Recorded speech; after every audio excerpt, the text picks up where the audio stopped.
Ne manquez plus aucune émission. Voilà.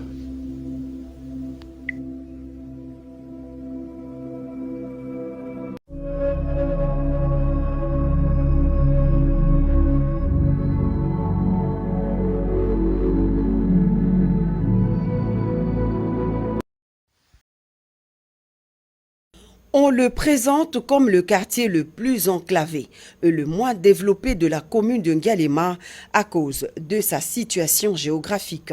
Toutes les voies qui mènent vers Kanlouka sont impraticables, ensablées ou embourbées selon les saisons. Et pire encore, les alentours de ce quartier sont également menacés par des têtes d'érosion. Le quartier Kanlouka va bientôt se moderniser grâce à la ferme volonté du chef de l'État Félix-Antoine Tshisekedi Tshilombo qui a décidé d'offrir à la population hospitalière de ce coin chaud de la capitale des infrastructures routières modernes. Voilà qui justifie cette liesse et un engouement sans précédent de ses habitants venus en masse tôt ce matin pour accueillir chaleureusement le tout premier chef de l'État qui vient les visiter, une première depuis que la RDC existe. À son arrivée sur le site, à 12h10 précises, pour lancer ses travaux de grande envergure, le président de la République est salué par un comité restreint d'accueil constitué de quelques officiels et membres du gouvernement. Il s'en est suivi un briefing fait par les responsables de l'Office des voiries et drainage sous la supervision du ministre des ITPR. En fait, il va s'agir du redémarrage des travaux de réhabilitation de l'avenue du Cimetière, longue de 1230 mètres, entrecoupée par les ponts Sakombi et Maluku. Les travaux financés exclusivement par le Trésor public vont durer 3 mois et une fois terminés, les ouvrages réhabilités vont faciliter le déplacement des habitants de ce coin qui ne feront plus un grand détour auquel ils sont contraints depuis des décennies. Une joie immense pour la notabilité de Kanlouka. Je sens un sentiment de joie de recevoir un président de la République depuis le début de notre pays, à l'exception de son indépendance. Nous n'avons jamais reçu un président de la République qui s'implique pour le bien-être de notre population.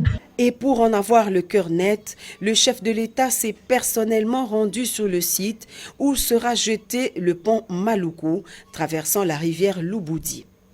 En véritable homme de terrain, Félix-Antoine Tshisekedi Tshilombo, à travers une marche à pied, allant même jusqu'à traverser les eaux de cette rivière, sortie de son lit, a voulu non seulement communier avec la population de ce quartier enclavé, mais aussi palper du doigt le niveau de calvaire que vivent au quotidien les habitants de Kanlouka.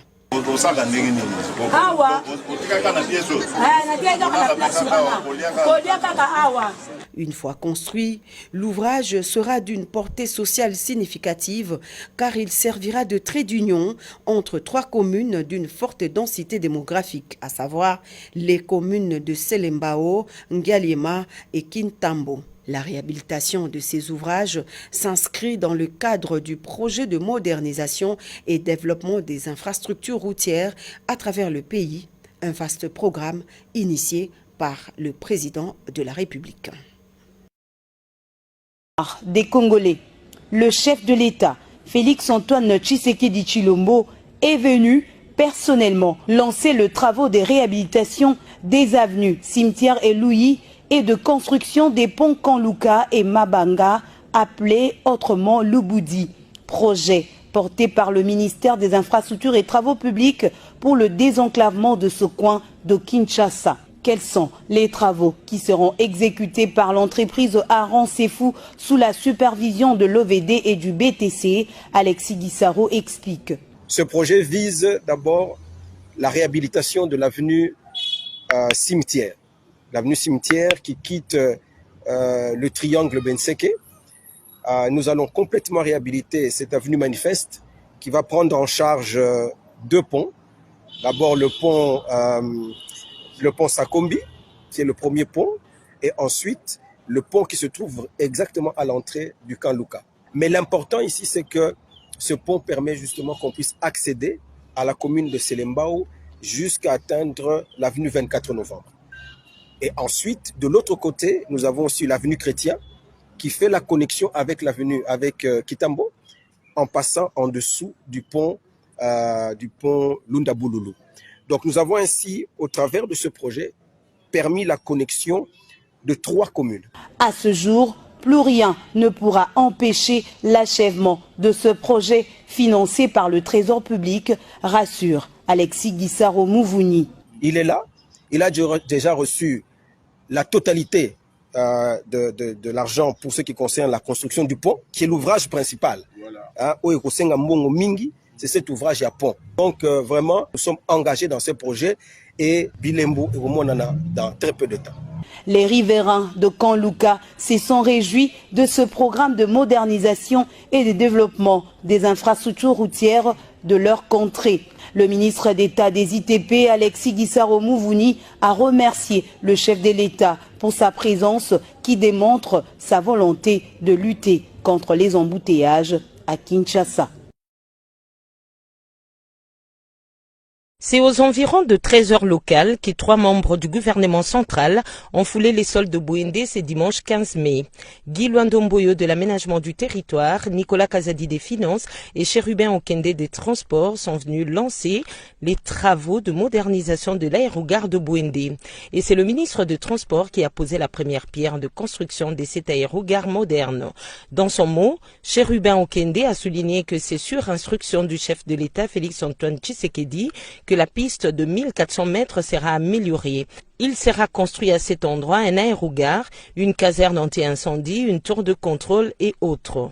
À son tour, le ministre des Finances a affirmé que les Grands Équateurs figurent parmi les priorités du chef de l'État. Selon Nicolas Kazadi, plusieurs projets réalisés dans le pays n'ont pas tenu compte de la partie ouest du pays et le chef de l'État a décidé de réparer cette injustice. Prenant la parole à son tour comme chef de la délégation gouvernementale, le ministre d'État Guy Luandomboyo a mentionné que ce projet intégrateur de développement de l'espace Grand Équateur va favoriser tant soit peu les activités économiques de la Chuapa qui n'a que trop souffert du manque d'infrastructures aéroportuaires modernes. Venue nombreuse pour assister à cette cérémonie et en être témoin, la population de la Chuapa remercie le chef de l'État, Félix-Antoine Tshisekedi, pour avoir jeté un regard d'amour à cette province longtemps oubliée.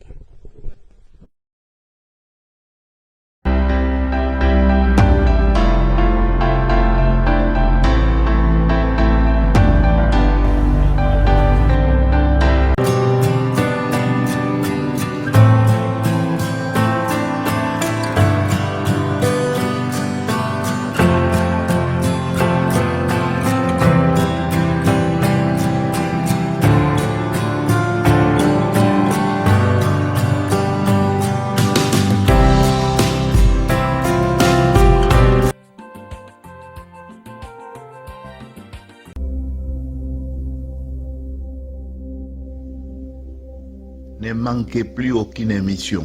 Voilà.